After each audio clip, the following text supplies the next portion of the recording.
नमस्कार शेतकरी बंधूंनो. आता मी एका तुरीच्या प्लॉट मध्ये उभा आहे आणि या दोन तुरीच्या आतमध्ये जे सोयाबीन होतं त्याचं हार्वेस्टिंग झालं आहे. तर आता ही तूर फ्लावरिंग मध्ये आहे, शेंगा लागल्या आहेत आणि बऱ्यापैकी प्लॉट आहे. आता हे तुरीचे जे प्लॉट आहेत, बरेच प्लॉट आमच्या सुपरविजन खाली आहेत आणि शेतकरी त्यांचे प्रॉब्लेम आमच्याशी शेअर करतात. काल मला असेच काही शेतकऱ्यांचे फोन आले. त्यांचं असं म्हणणं होतं की त्यांच्या तुरीच्या प्लॉटमध्ये काही झाडाला फुलंच लागत नाहीत. म्हणजे काही झाडावर फुलं शेंगा आहेत आणि काही झाडं अशी आहेत की त्याला फुलंच लागत नाहीत. तर हा काय प्रॉब्लेम आहे? तर मग मी निरीक्षण सुरू केलं आणि मला आता एक अशाच आमच्या एका मित्राचा प्लॉट सापडला की ज्याच्यामध्ये त्यांनी सांगितलेला हा प्रॉब्लेम आहे की फुलं लागत नाहीत. काय आहे बघा बंधूंनो, आता ही तूर आता फ्लावरिंग मध्ये आहे, शेंगा लागल्या आहेत. आता आपण पाहत जाऊ तर यात आपल्याला अशी झाडं सापडतात का? तर इथे एक झाड आहे असं बघा. आता या झाडाला शेंगा आहेत. नंतर हे झाड असं आहे, मी वेगळं करून दाखवतो तुम्हाला की याला फूल नाही, कळी नाही, नुसती पानं आहेत, नुसती पानं आहेत. तर हे काय आहे? परत इकडल्या झाडाला शेंगा आहेत. हे मधलं जे झाड आहे याच्यावर आता काय प्रॉब्लेम आहे बंधूंनो? हा तुरीवरचा स्टर्लिटी मोझॅक नावाचा व्हायरस आहे. हा तुरीला येणारा एक रोग आहे.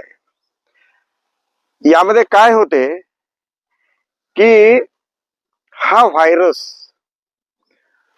तुरीच्या ज्या कळ्या आहेत त्याचं पानातच रूपांतर करतो आणि मग याला शेंड्याला अशी पानं येतात. बारीक बारीक पानं आहेत ही, म्हणजे याला कळ्या लागत नाहीत, शेंगा लागत नाहीत.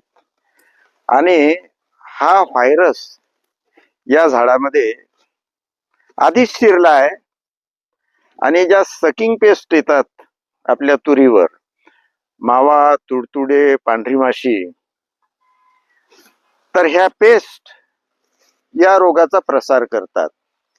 आता आपली तूर अशा स्टेज मध्ये आहे.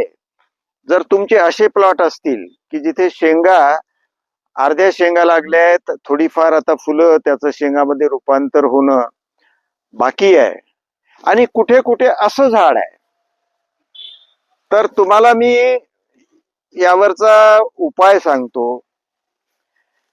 हे व्हायरसचं झाड आहे, याला शेंगा लागणार नाहीत.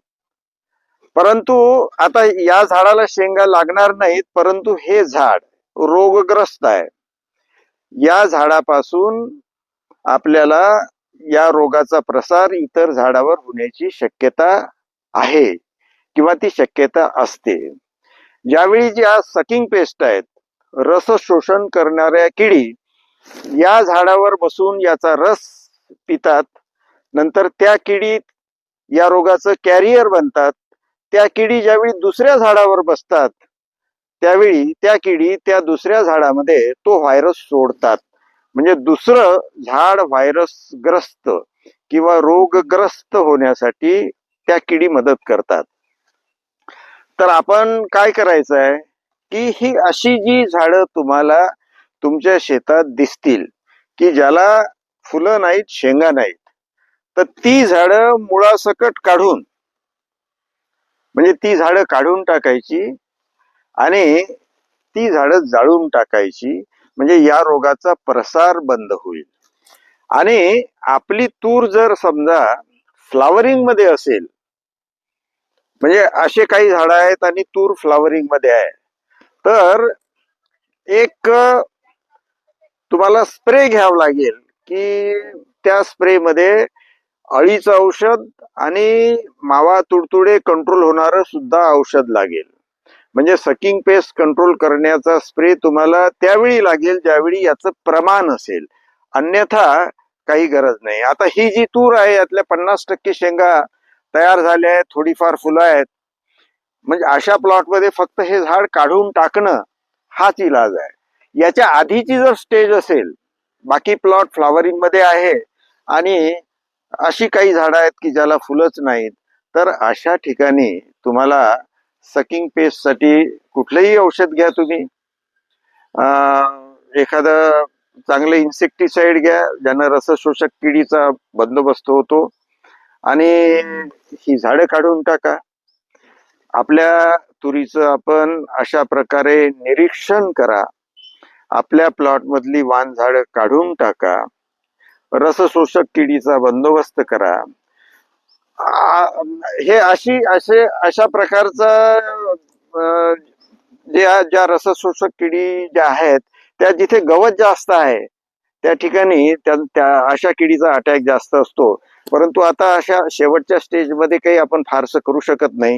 ही झाडं आपण काढून टाका आणि आपला तुरीचा प्लॉट रोगमुक्त ठेवा.